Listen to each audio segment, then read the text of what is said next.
Hi, my name is Olivia Vota, and this is day 4 of our experiment to make our own sourdough starter here at home.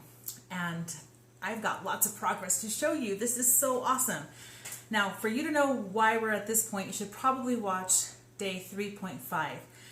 Now, if you're completely new to this, you should probably start at day 1 and then move to day 2, move to day 3, 3.5, so that this makes sense to you. Now, these are our 5 contenders. The 5 left standing. We lost one along the way. Very sad. And you can learn about that in video 3, or day 3, the video on day 3. But we do have 5 left. So what I did last night when I fed these guys, I added a rubber band to where the level came to of the water and the flour that I added.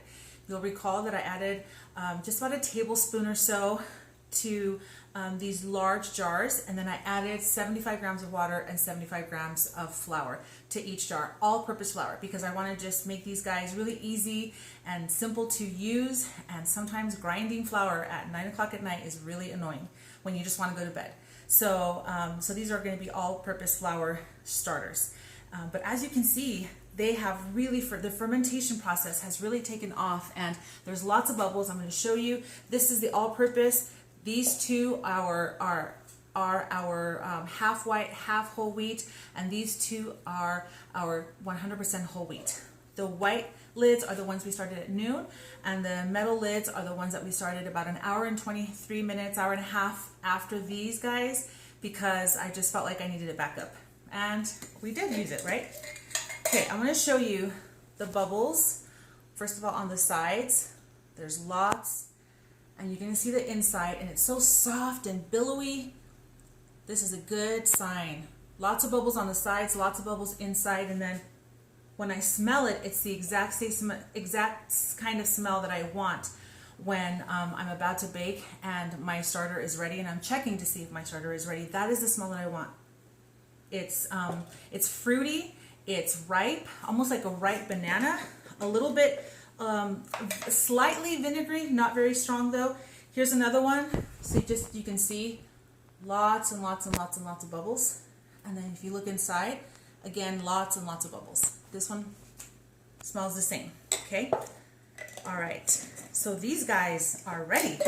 I've decided to keep one of them, but the other 4 are going to be up for adoption. They have been fed, they have been taken care of, they have been loved, but now they're ready to go to other people's homes. So today is April 9th at noon, and if you live within driving distance, come and get it. I promise you that I will practice social distancing. We will be very careful in the exchange, but these babies are ready to go to new homes. So call me, and if you're watching this after April 9th, 2020, or at least a month afterwards, these probably, or even a week, these guys are not going to be around. So don't call me. In a week, don't call me. But in the next few days, if you see this video, please call me, and I probably have some. I'll probably have some for you. So that's it. Now, let me just tell you one last thing, actually. I'm going to make a final video recapping the 4 days of this process, so that it's all in one short little video. It'll be kind of like the cliff notes of everything we've done, and hopefully that combined with the day-to-day will give you the full picture of what you'll need to do at home to make your own starter. But regardless of what flour you have, you can do this, because we started out with all-purpose flour, but then we also started some with whole wheat, and it looked like the whole wheat was, racing ahead, and the all-purpose was lagging behind, and I was kind of worried that the all-purpose wasn't going to get to the level that I wanted to. But as you can see today, all of these guys they're at the same place essentially, so I think they're all ready to bake with. But so anyway, I'm going to make that video, explain that process, and it doesn't matter what flour you have, you can do this. The last thing I would suggest is, or I want to say, is that I'm going to stick them all in the refrigerator right now. Like I said, it's noon. I don't want to bake right now, because then I'm going to be staying up really, really late, or sticking this in the fridge to bake the next day, and I just don't want to do that. So I'm going to stick them all in the fridge, and then tonight I'm going to take one of them, I'll dump it all out, just leave the scrapings behind.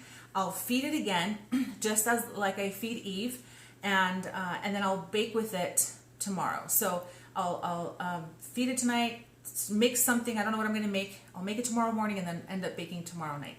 That's what I'm going to do. But for the rest of them, they're up for grabs. So give me a call and make sure you watch that last video to find out all the just a summary of what we did.